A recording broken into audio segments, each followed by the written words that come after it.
if you want to grab the Depression Handbook or do an holistic self-improvement coaching call with me for free, both links are in the description. So, is Hamza wrong? No, but he is definitely missing something really important. What he's sharing about self-improvement is incredibly good and useful advice, and is surely helping ton of young men.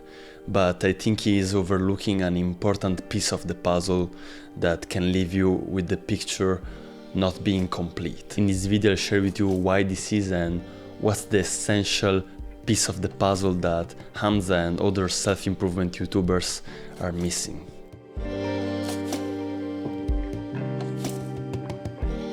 To really understand how the point I want to convey to you relates to self-improvement, we're gonna have to go back of some years. Since I was in high school, I always had this drive to improve myself, and I knew that there was something more to life than the standard pathway given by society. So I always been skinny, and in this period I wanted to bulk up, and so I started training, and this led to having more experience with girls and with partying. And in part this helped me with the depression that I was struggling with, but it never fixed it completely. One day, out of nowhere, all my sense of reality and self crumbled before my eyes.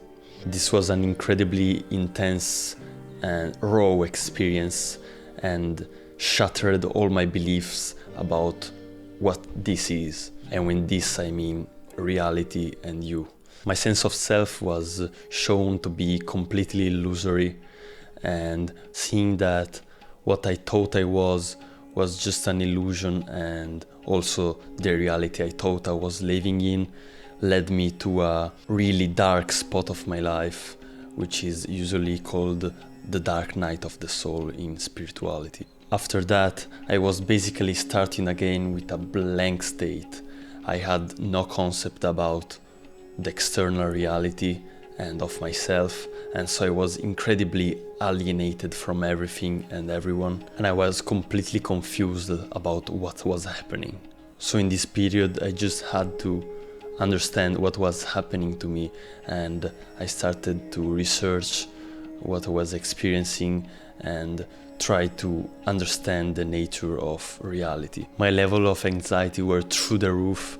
I had plenty of panic, and this led me to basically completely drop self-improvement because it was seen as just illusory, since the self was just an imagination and it just crumbled. Eventually this led me to have a worse life as a self, and my mind couldn't reconcile the truth of the matter with self-improvement, because of course after having seen the self as a complete illusion, how would you have the drive to improve yourself? One day Hamza popped in my recommended, and after seeing some of his videos I instantly noticed that this was not the same self-improvement YouTuber.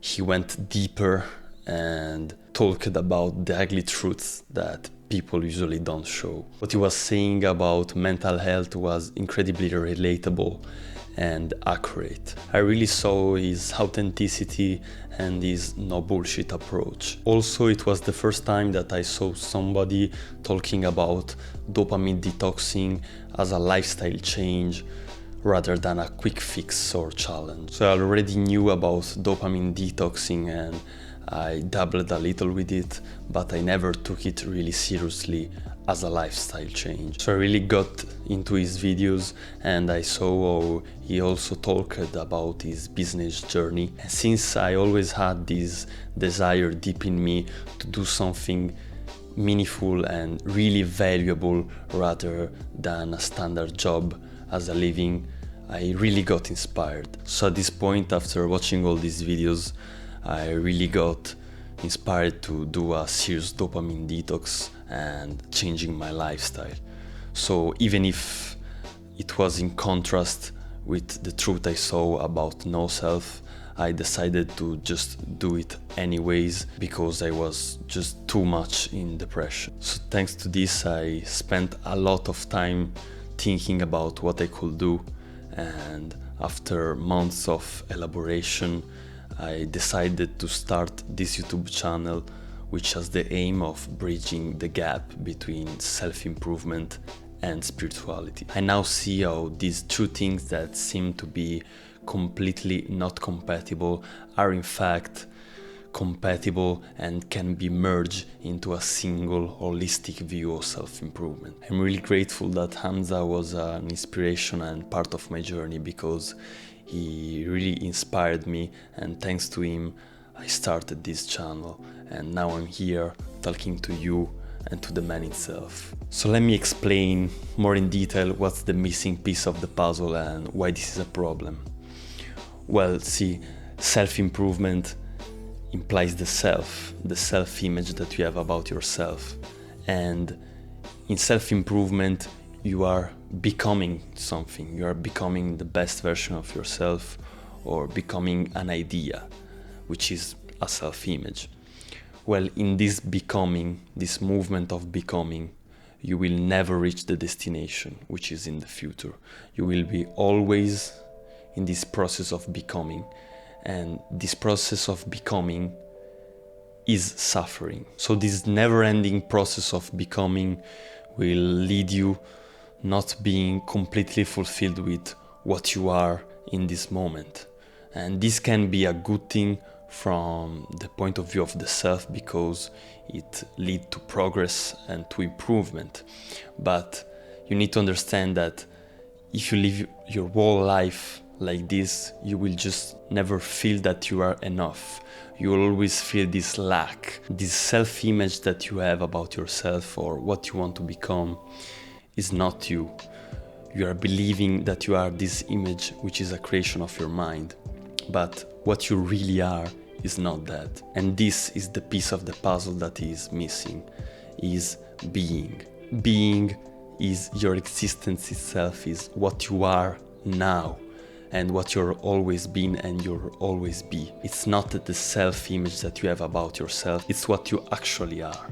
And your being does not need anything other than itself, it's already complete. You can go improving your self-image forever, but that will never show you what you actually are. And by living without knowing directly by yourself what you actually are, you'll never feel complete. So what you actually are is not becoming anything.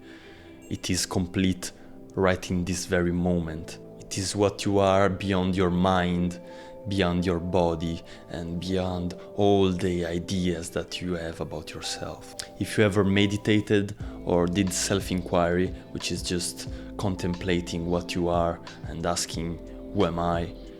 You probably had some glimpses about your real nature. And if not, I really recommend you to look into it. So seeing that changes the whole relationship that you have with the self. Because when you see that you are already complete, the self becomes a character that you are playing in the game of life. And you can play it by consciously knowing that you're not it, because all the suffering comes up when you identify with this character. So this is what was confusing to me. I was thinking, well, if I'm not the self and the self doesn't even exist, why the hell should I improve it? Because it is an illusion. But by having this relationship with it, you can thrive to reach your goals and to accomplish whatever you want, knowing it's a game. And the self is in this game, so might as well play it and enjoy it. I think this quote by Alan Watts really put it clearly. We can maintain at the same time the sense of being this specific ego with his role in his life or whatever, and also know underneath that we are the whole. You get a very marvelous and agreeable arrangement.